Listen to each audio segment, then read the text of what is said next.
doing things kind of like you were doing in your homework last week.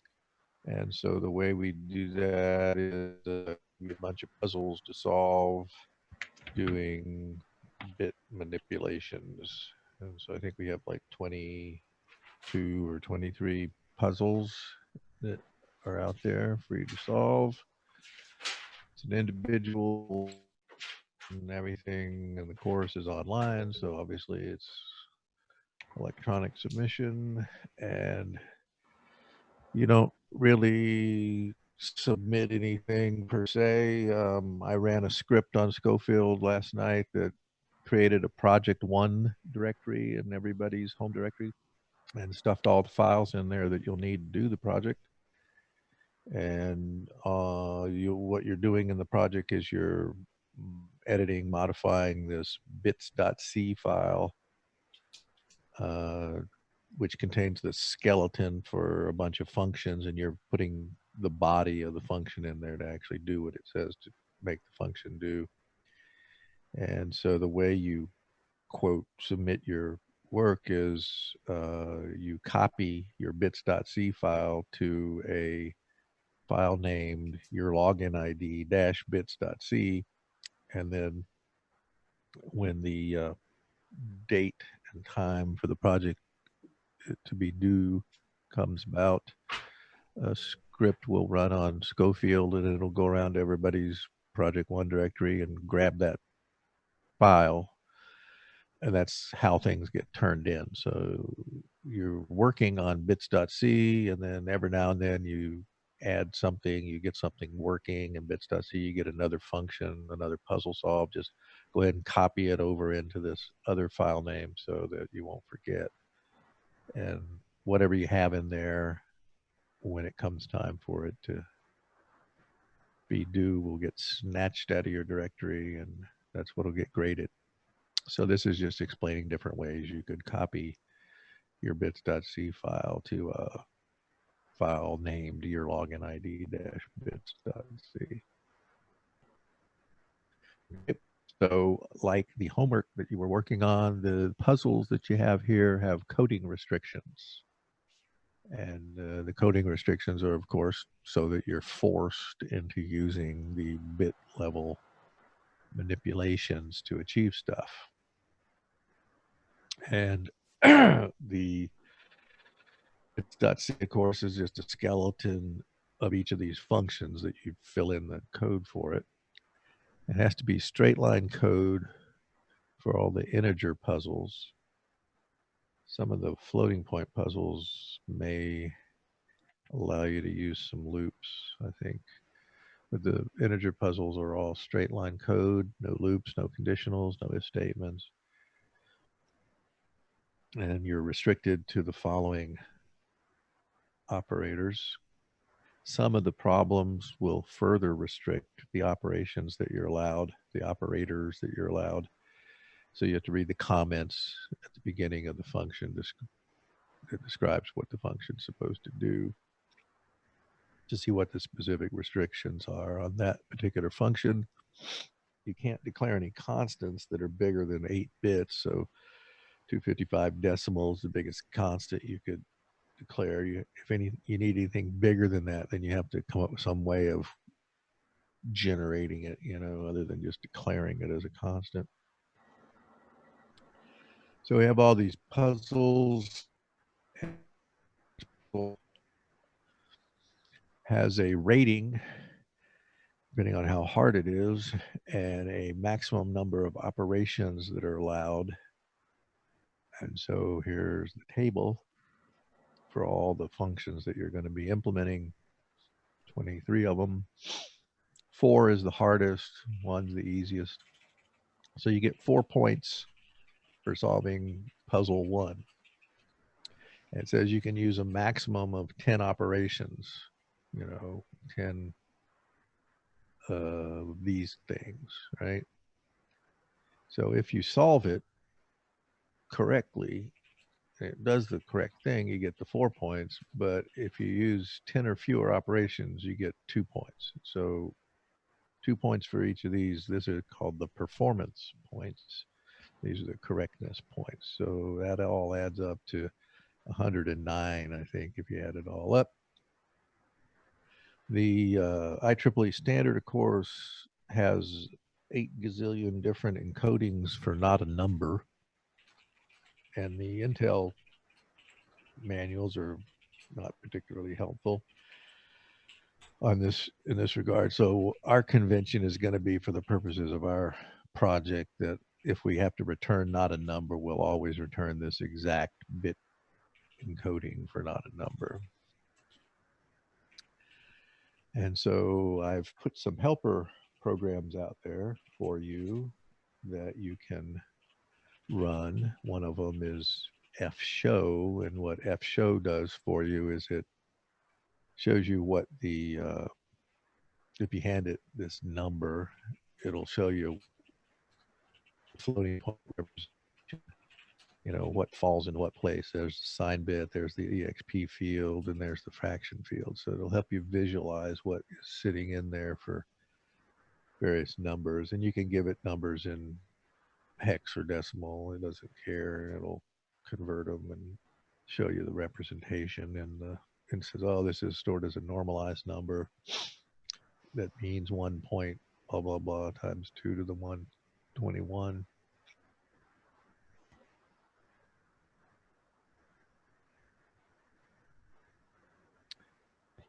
So there's also an iShow that shows you the same thing. So 63 reckless points if it does the right thing, and there's 23 puzzles, so you get 46 performance points, 2 points per if you stay within the specified number of operations. So part of the stuff that I shoved into your Project One directory for you, there are some things that help you test if your code is correct and show you what your grade would be if that was the final version that you ended up getting submitted. So to test that your program is correct, we have a program called btest. And if you go to your Project One directory and type make, it'll build this btest program in your directory there. And then you'd run it by typing /btest.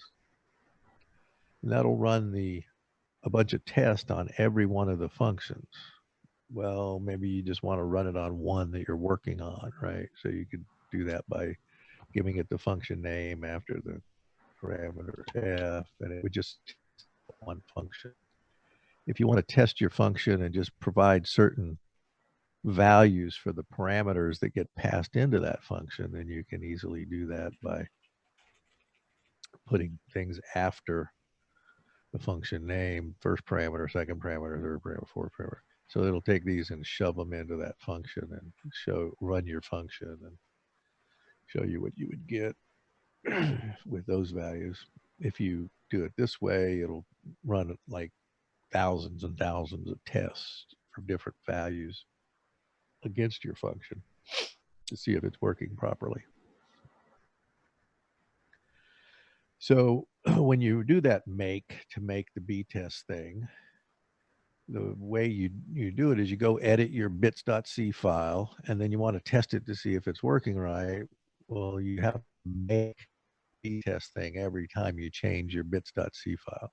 And when you run the make on a thing, it'll build the bits.c. You'll see these two little warnings that come out of GCC when it's building the btest test harness for your program. So what make is actually doing is it's doing this compile. It's taking your program and sucking it up into this test harness that is this btest thing. So you can ignore these two little warnings that are coming out. Some stuff that goes on in btest is generating those warnings. They don't mean anything. So that tests your correctness. Now, what about testing to see whether you conformed to the specific coding rules and the number of operations you're allowed to solve that particular function puzzle? Well, we have another program called DLC, which is a specially generated version of a C compiler that knows the names of all those functions you're working on, and it knows what the operators are that are allowed to appear in that function, and it knows how many operations you're allowed to do in that function. So this tests whether you're conforming to the coding conventions and whether you and how many operations you took to do it.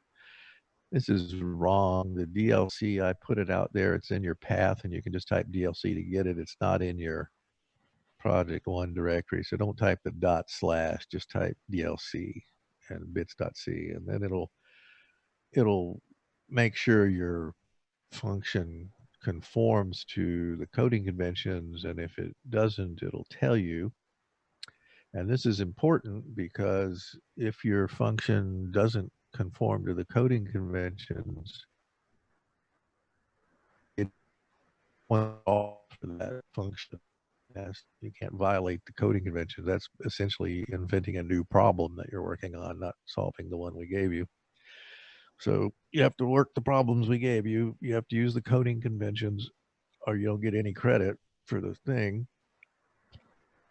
And run DLC to make sure that you are doing that. Then there's a driver program that's in your home directory, in your project one directory. And the driver program evaluates your solution, and then it'll generate what your score would be for your whole C program. If this was the last version you had, how many of the 109 points would you get? It'll go run everything and test it, and then it say, oh, this one's correct, and it came in under the 10 that you were allowed for this function and whatever. So it'll just gen up what your score is, so you'll know exactly what your score is before you ever get to the end of the process. And so you can just keep working on your bits.c and getting your scores and things like that. So you'll know it's all self-grading. So to submit your work, once again, you don't really do anything but copy it over into this file with your login name tacked onto the front of -bits.c, and then that's the one that'll get grabbed by the Reaper when the due time comes around. So as you're getting things solved, you just periodically dump it over in there so you don't forget. So anyways, the excuse me, the DLC compiler that tests for conformity to the coding conventions for each function is a little persnickety. It's more restrictive than the general C compiler in the following ways. Don't put standard.io.h in an include at the top of your bits.c file, or it confuses the DLC compiler wading through all that code that comes out of that header file. You can still use your printf with GCC while you're debugging. You want to print some things out or whatever, and you won't. It'll print a warning, but you can simply ignore it. You can still run printf, and you don't have to include standard.io.h. So that's a little bit of a caveat there. And then the other caveat is that the DLC checker wants all the declarations in your functions to occur before any executable statement, which means you can't do this kind of thing. You can't declare an A and then initialize it. That's an executable statement. And then come down here and declare another variable. Well, that statement, you can't have any more declarations. So the way you would have to code this up is int A, int B, and then say A is X, B is A down later. Put all your declarations up at the front with no initializations of the variables. And this is more like the language Pascal, where all the declarations have to come before any executable statement. So pay attention to that, because DLC will complain if you do this type of thing, and every term there's some clown that doesn't read this, submits their work, and then you don't get any credit for any of the functions you did this in, because they're not passing the coding convention rules as enforced by DLC. So watch out. Put all your declarations first, then anything that's really an executable statement. No credit if it doesn't pass what DLC wants to see. that says what you've conformed to the coding conventions.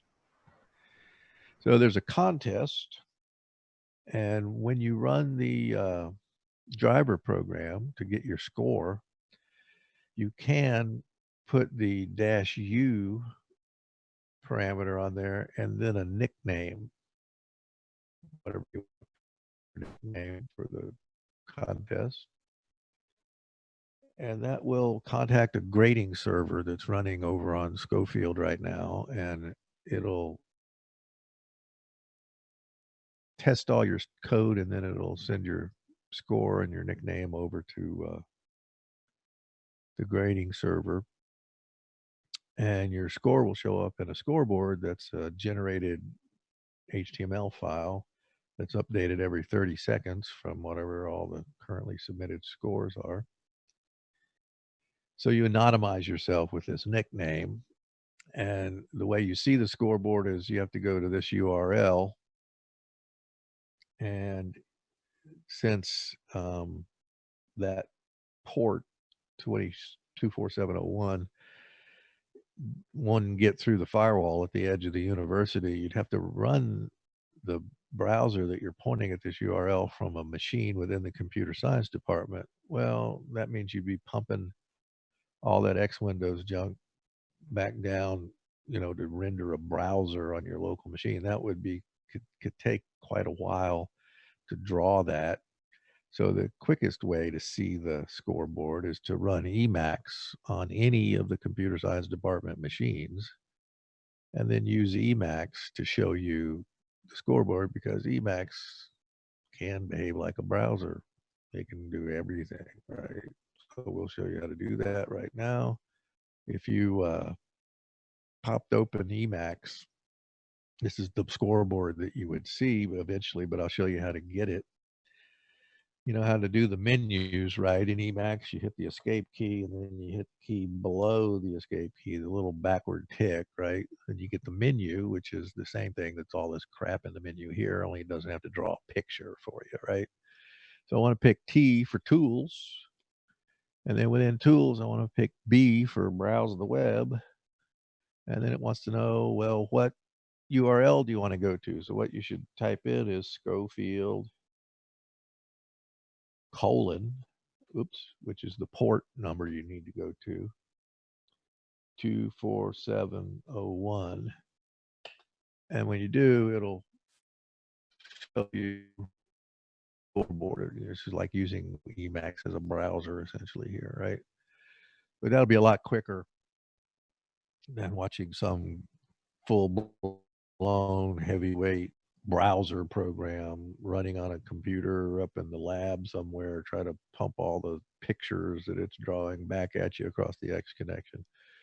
So this is the quickest way to see the scoreboard. And so when people start submitting things, their nicknames will show up here.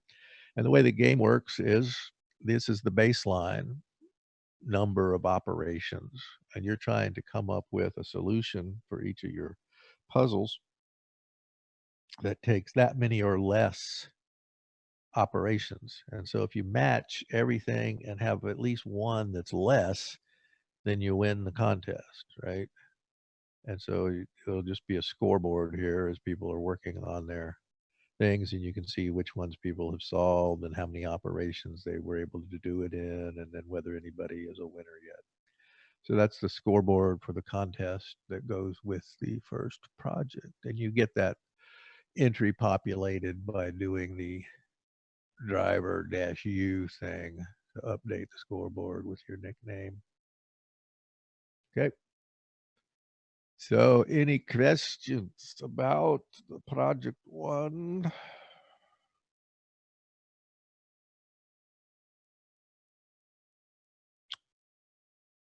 Okay.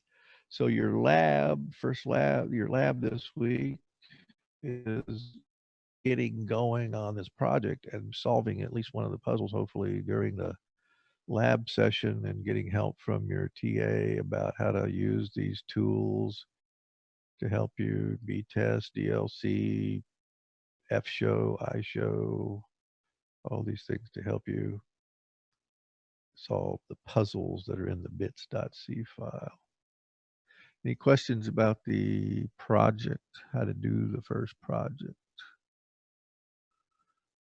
So you need to edit the bits.c file, then run btest, see if your solution works, then run DLC to see if you're conforming to the conventions, and then run the driver if you want to see what your score would be or to dump something up to the scoreboard. Okay, good enough?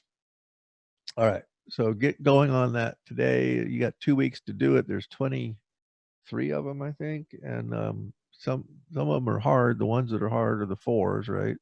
So start off working on the ones and the twos, knock some of them down, and don't put it off because you'll need all your 2 weeks to get all those solved. Some of them you probably maybe won't solve. Some of the fours are really hard. You know, that third problem, homework, was really dang hard and tricky.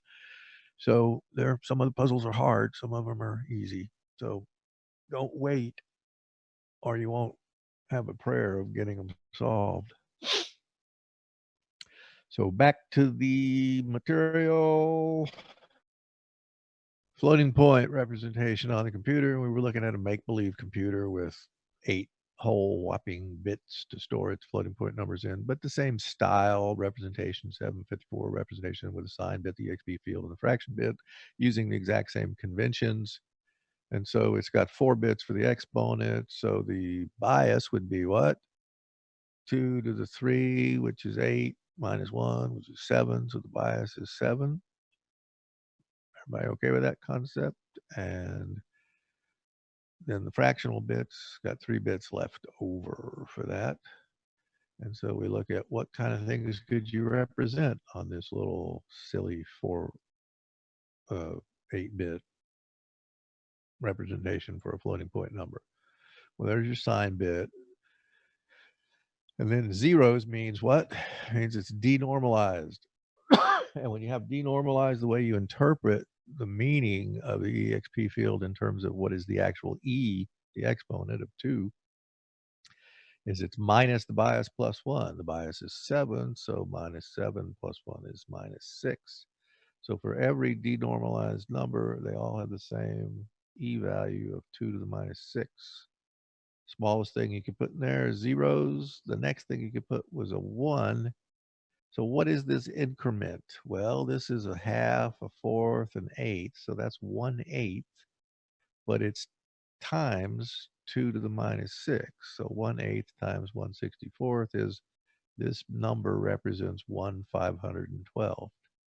So you see, as we increment the number, go up to 2, we just get 2 512s. So we're just marching along, increasing the value of the fraction till we get all the way up to 7 512s. And then that's the biggest thing we could have as a denormalized number. So we have to go to normalized numbers, which means we put a 1, the smallest exponent value we could have, as a normalized number, and then we put zeros because we get the implied 1 now with the normalized form, right? And watch the magic happen. So when you go to the smallest normalized, that number represents, well, how do you interpret the EXP field in a normalized number? You take the what's stored there and subtract the bias from it, which is 127. So you get, I mean, it's 7 in our example. So you subtract 7 from the 1 and you get minus 6, which is the same as the interpretation on the denormalized of what that represented. So it didn't change when we flipped into normalized and put that 1 there. It stayed the same exponent.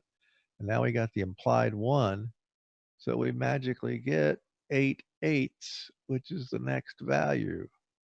Same increment, same distance between them, right? That's the neat thing, right? So we went, E is what the 2, the value represented there is something times 2 to some exponent, right? Well, this is the exponent of the 2, right? Does that make sense? Yeah. See, 2 to the minus 6. That's the exponent, right? Yeah, 2 to the e times the fraction. The e is encoded in the exp field, depending upon whether it's normalized or denormalized in different ways, right? So now we just march across in increments of 512. And then eventually, when we get to the biggest normalized number we could have, we can't have all ones, right? So that we have 0 there. That would be the biggest exponent we could have. What would that be? Well, that would be 14, right? So 14 subtract the bias gives you an e value of 7, which is the biggest e we could have, 2 to the 7th, 128. And we put all ones in the fraction part, and there's an implied 1 in front of that for normalized, right? So he's like 8 eighths, and that's 7 eighths, so that's 15 eighths times 2 to the 7th is this number, 240. And anything bigger than that, right, would put a 1 there. So that would be our positive infinity thing. Anything bigger than this number with this little 8-bit encoding form, anything bigger than 240 is positive infinity. Is everybody okay with that? So the way they line up is the denormalized ones cluster around 0, and we have a whole lot of precision there. And then eventually they kind of spread themselves out as you get further along. And if we had a 6-bit thing instead of 12, we had 3 bits instead of the 4 we had in the previous example, and 2 instead of the 3.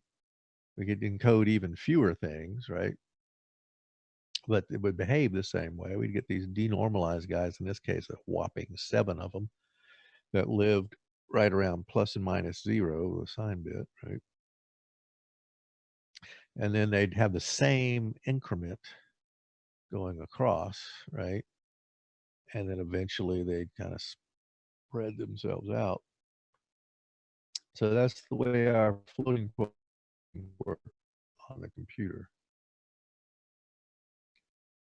So if we look at some interesting numbers for the floating point numbers,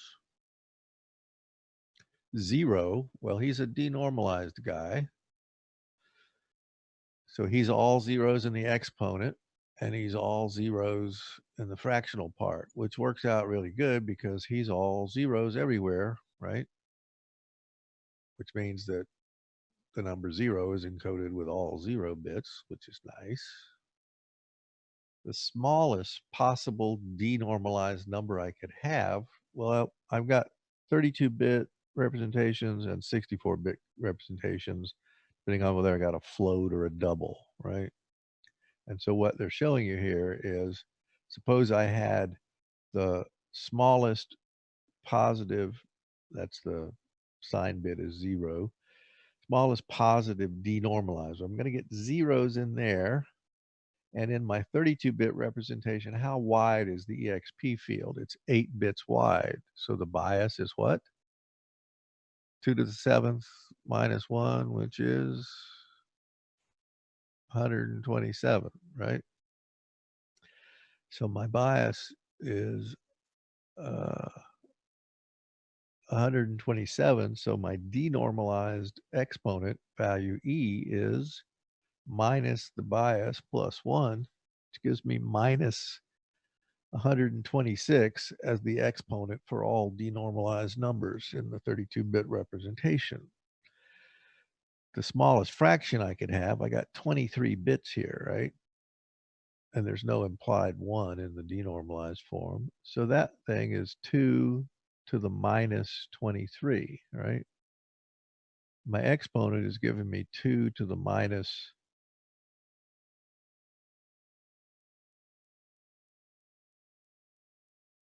100. So my smallest positive denormalized number in 32 bits is 2 to the minus 23 times 2 to the minus 126, or 2 to the minus 149, which in decimal is approximately that number there. In the 64-bit guy, I got 11 bits here in the exponent exp field. So I get 2 to the 10th, 1k, 1024, minus 1 is 1023, right?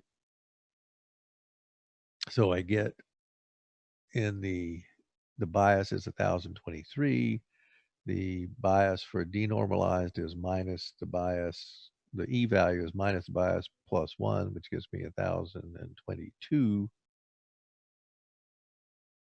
for the minus 1022 for the value of the denormalized exponent in the 64-bit in thing. And I've got 52 of these bits. So this is 2 to the minus 52. So the smallest positive denormalized I can have in the 64-bit is 2 to the minus 52 times 2 to the minus 1022, or 2 to the minus 1074, which is in decimal about that number there. So trying to give you a feel for the smallest thing you could represent on the 32 and the 64-bit encoding forms. The biggest one, right, would be largest denormalized one. You still got to have all zeros here, but you can put all ones in there, right? So that's going to be, almost one, but not quite, because however many bits you got, 23 or 52, you can keep getting closer. So they're expressing it as 1 minus some epsilon. And then this is your minus 126 or your minus 1022, depending upon whether it's 32 or 64 bits. So you get this 1 minus epsilon, almost a 1, times one of these guys, which are these decimal number ranges here. Smallest positive normalized, now we got 1 sitting in the exp field. The interpretation for it is now take it and subtract the bias from it to get what it means as the E value. So 1 minus 127 is 126, and then the zeros, right? And it's got the implied 1, so it's 1 times 2 to the minus 126. In the 64-bit, this would be 1024. So there's your smallest positive normalized form. Biggest normalized one, well, the number 1 looks like what? He's an interesting one to look at. He's a normalized number, right? And we're using the implied 1 and all zeros in the fraction. And then what do we want for exp? We want exactly the bias, right? So we can get its E value of 0. 2 to the 0 is 1, right? So this is the bias, right? The 127, all 1 bits in a bit, shows you how the bias cuts it in half, right? So all of these are, this is the exact 0 for E is putting the bias in there, which is either going to be the 126 or the 10, the 127 rather, or the 1023. So that's the number 1, right? All zeros, the exact bias sitting in the exp field. The implied 1 gets you the 1, multiply it by 2 to the 0 gets you 1. Largest normalized, fill everything out with 1s, except you can't put a 1 in that rightmost bit position. So if you can't put a 1 in there, that's going to give you, what they're saying here is this is 1 point, blah, blah, blah, blah. That's something really close to 2. So 2 minus epsilon is how they're expressing that. And then this number here is going to give you your biggest thing you can put in 8 bits minus 1, right? Or 2 to the 8th minus 1 is 127, right?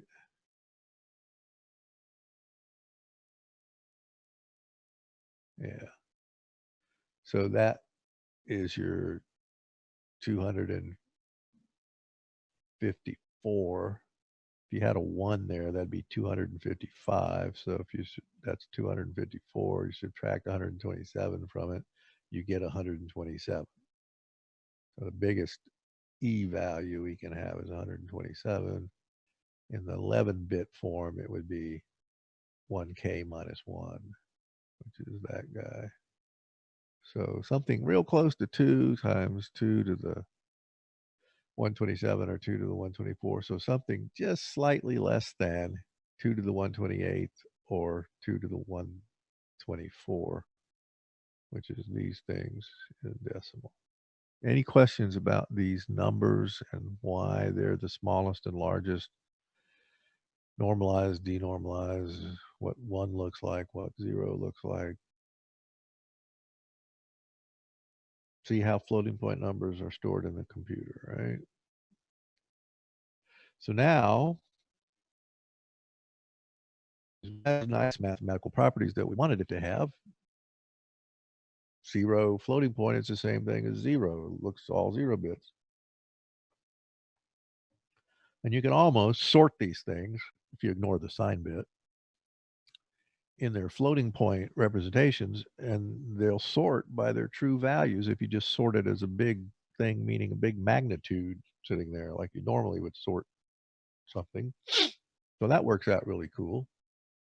But you got the weird thing about the denormalized ones versus your normalized ones and your normalized ones versus infinity. Those things work out okay, but the not a numbers are kind of flaky because they got all ones in the exp field and then some value of non-zero in the fraction field. So they sort greater than anything else, even bigger than these infinity representations. So other than those little caveats, you could kind of look at the whole big thing as meaning a magnitude and sort it, and they fall out into the right order, right?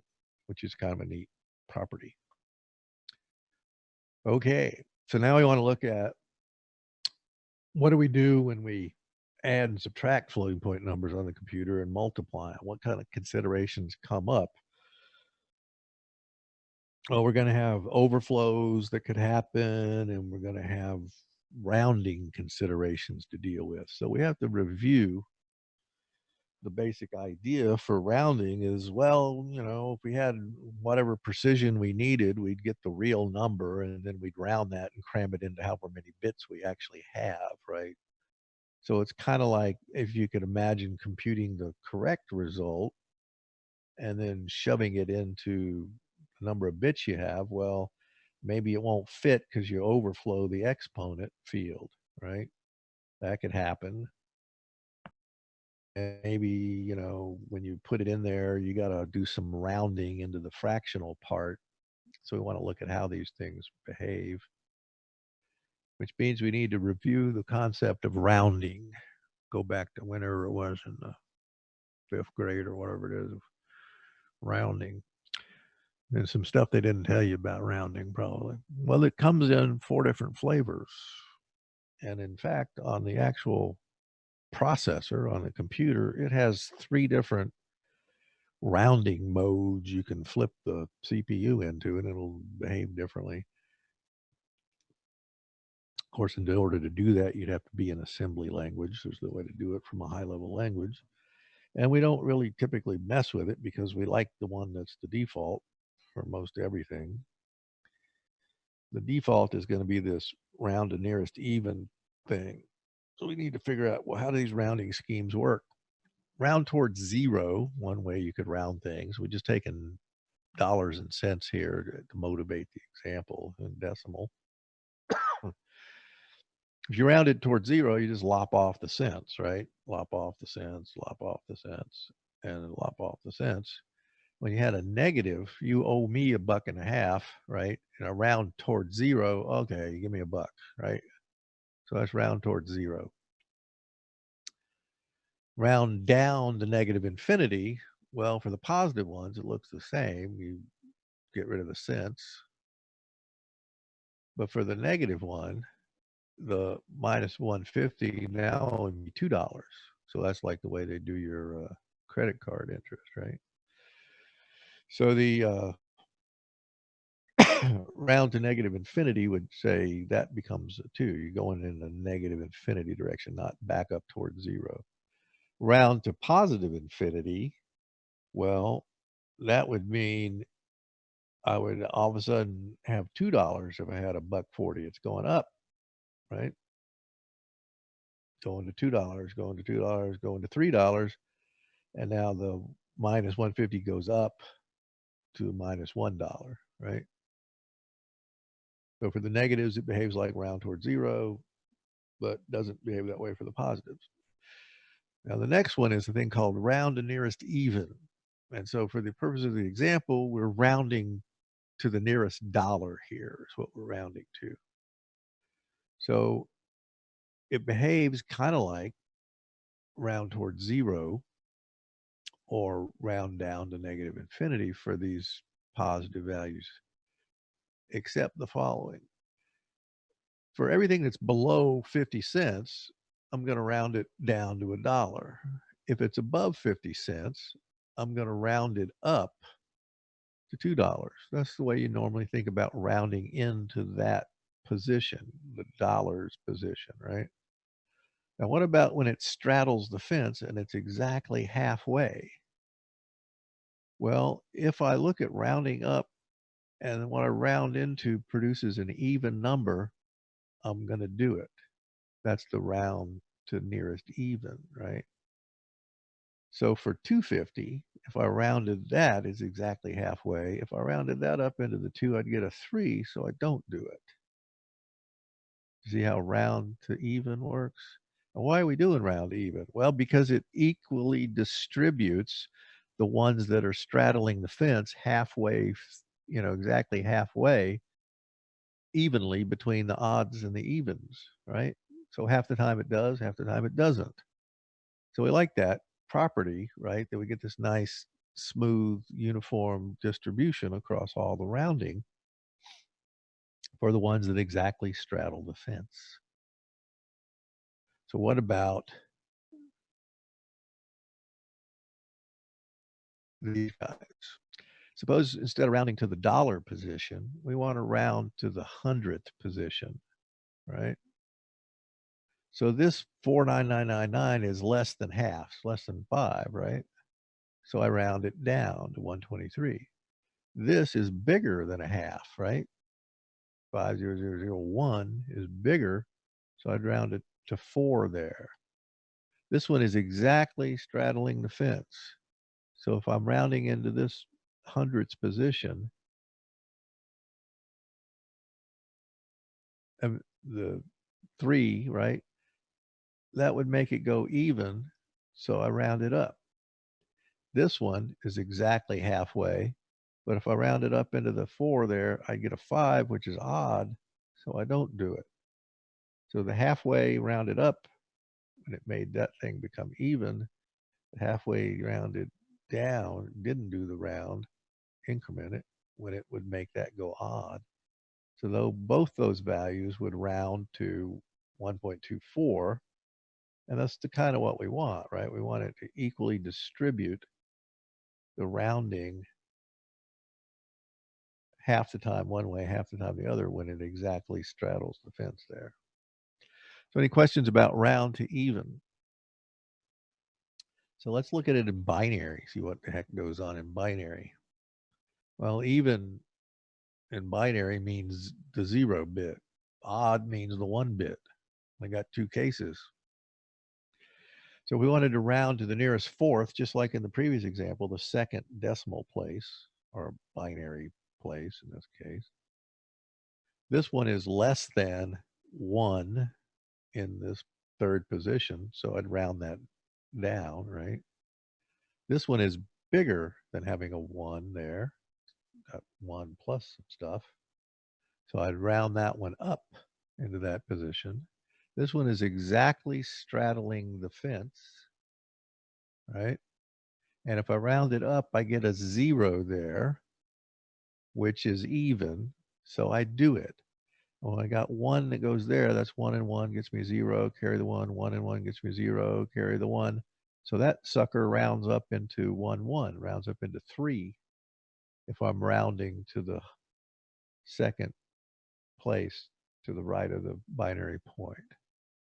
This one is exactly halfway, but that would make that go odd and be a 1, 1, so I don't do it. So this rounds to 3, that rounds to 2.5. Questions about round to even. This is the way that the processor is actually built.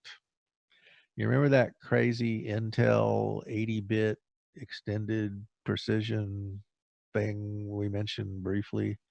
Well, the way the idiot Intel processor works is it takes your two 64-bit doubles or 32-bit floats, right?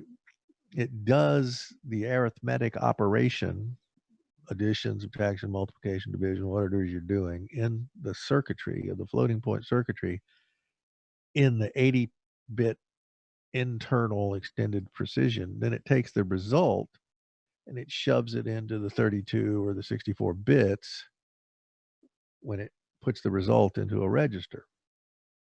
And so this rounding thing happens when it goes from the internal extended length thing into the, it rounds to that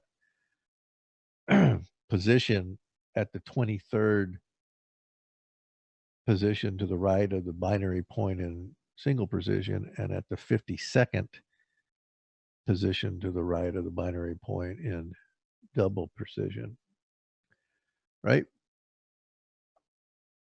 So that's the round to even business that's going on the computer. It can do other modes, but that nobody ever uses those. All right. So what would happen if we did some multiplication? What kind of things could happen to us? Well, we could produce something that was so big we can't even fit the exponent in there properly. We can't encode the exponent. So if the exponent goes out of range and we can't even represent it, then we've got overflow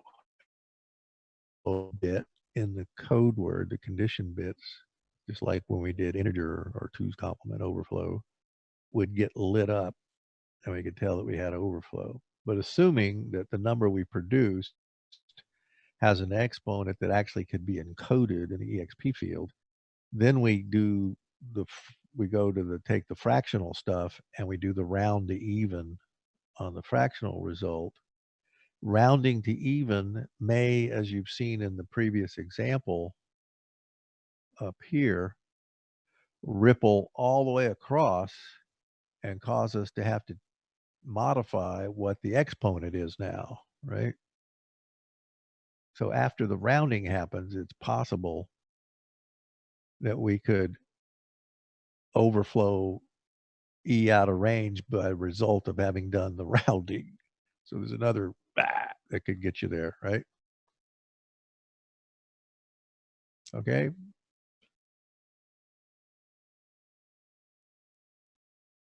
So fixing the thing is if m is greater than or equal to, shift m right, increment the exponent, right? If m is less than 1, shift it left, decrement the exponent. If you can't do it and e can't be represented, you get an overflow. You round the m to fit into the fraction, but rounding m into the fraction could make you increment exponent. It's possible, which could push it out of range if it was right on the bleeding edge. So the rounding could go back and cause your overflow to happen.